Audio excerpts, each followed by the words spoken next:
mga taong reklamador, mga tao na hindi makontento sa anuman, sa saya, sa lungkot, hindi kontento. Sa abundance, sa pagkukulang, hindi kontento. Sa mayroon, sa wala, hindi masaya.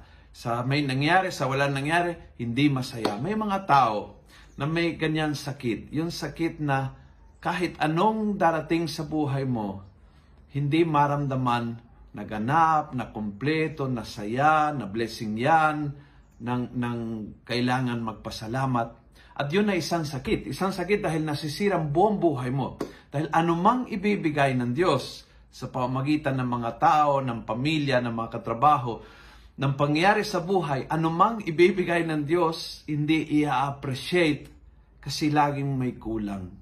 Parang laging may kulang, sabi namin in Spanish, may kulang lagi ng 5 piso. Parang hindi kompleto palagi ang pakiramdam.